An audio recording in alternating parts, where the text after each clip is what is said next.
আজকে বরমশাই আর আমি বাজারে গেলাম। আমি যেহেতু কেক বানাই, কেকের সরঞ্জাম কিনতে। আর গিয়ে সবজি বাজারটা সামনেই ছিল, সেখানে গিয়ে একদম টাটকা টাটকা সবজিগুলো দেখে লোভ হলো আর কিনতে চলে গেলাম। সেখানে গিয়ে একটা দাদার দোকানে গিয়ে দেখলাম যে দাদার কাছে বেশ অনেক রকমের শাক পাতা আছে। দেখে ভাবলাম, জিজ্ঞেস করলাম, দাদা নিম পাতা রাখেন নাকি? বললো হ্যাঁ হ্যাঁ রাখি তো। বললাম কোথায়, দেখতে পাচ্ছি না। বলছে নিম পাতাটা তো অনেক দামি জিনিস, এখন নতুন নতুন পাতা বেরিয়েছে, তো সেই জন্য সামনে রাখিনি, রোদ লেগে খারাপ হয়ে যাবে, তাই আপনি বললে তাহলে বের করে দেব। তো আমি বললাম অবশ্যই দিন। কত দাম? বলল 20 টাকা করে আটি। বললাম ঠিক আছে, এত দাম, একটু কম নেবেন না? বলল যে এখন নিম পাতার অনেক দাম, নতুন নতুন পাতা উঠছে। আমি বললাম আপনারা তো গাছ থেকেই পেড়ে আনেন, তাও এত দাম নেবেন? বলছে না না, শিলিগুড়িতে নিম পাতা গাছ কোথায়, নিম পাতা এখানে পাওয়া যায় না, কলকাতা থেকে এগুলো এসেছে, তাই নিয়ে এসেছি, আপনি বললে বের করে দেবো। তো আমি বললাম হ্যাঁ দিন 2 আটি। বললো 2 আটি নিলে তাহলে একটু কমে দেবো। আমি বললাম কত? বললো 30 টাকা। বললাম ঠিক আছে দিয়ে দিন। তো দেখো আজকে অনেক দিন পর, অনেক দিন বলতে 2-3 বছর পর, 2-3 বছর আগে একবার এক মাসিমাকে বলে নিয়ে এসেছিলাম, তারপর 2-3 বছর পর আবার এই বছর নিম পাতা পেলাম, তাই নিম বেগুন ভাজা করলাম। আমাদের বাড়িতে নিম বেগুনটা সবার খুব ফেভারিট, তো সেই জন্য নিম বেগুনটা ভাজা করলাম। দেখো নিম বেগুন ভাজা করা হয়ে গেল। এদিকে দেখো আমি লাউ করব, মাছের মাথা দিয়ে লাউ ঘন্ট, তো লাউয়ের খোসাগুলো রয়ে গেছে। এদিকে দেখো তোমাদের সাথে কথা বলতে বলতে আমি লাউগুলো কেটে নিলাম। আমি দেখো এরম গ্রেটার দিয়ে লাউ কাটি। এদিকে দেখো মাছের মাথাগুলো ভেজে রাখা হয়ে গেছে, মাথাগুলো ভেজে নিয়েছি।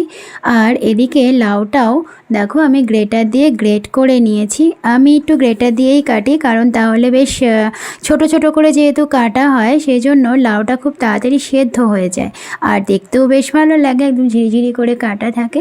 তো দেখো লাউ কেটে নিয়ে লাউ বসিয়ে দিয়েছি। এদিকে ধনেপাতা কাটা আছে, ধনেপাতাটা দিয়ে দেবো লাস্টে। তো দেখো আমার লাউ রান্না করা কমপ্লিট হয়ে গেছে, সব রান্না কমপ্লিট। এখানে দেখো নিম বেগুন ভাজা, এখানে দেখো টমেটোর চাটনি, এখানে দেখো মাছের ঝোল, এটা দেখো মাছের মাথা দিয়ে লাউ ঘন্ট, এদিকে মুসুরির ডাল আর গরম গরম ভাত, পুরো রেডি। এবার শুধু সার্ভ করে খাওয়ার পালা।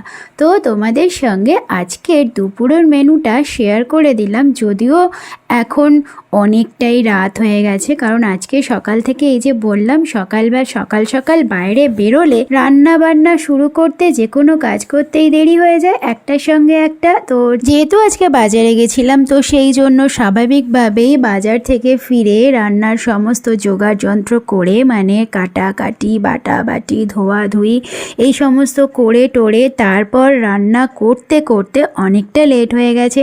তো সেই জন্য আমি রান্না করতে করতে জাস্ট ভিডিওগুলো শ্যুট করে রেখে দিয়েছি, এডিটিং করা হয়নি। তাই দুপুরের খাওয়া দাওয়া করে সমস্ত কাজকর্ম শেষ করে তারপর ভিডিও এডিটিং করে তারপর ভিডিওটা দিতে দিতে এখন রাত হয়ে গেল।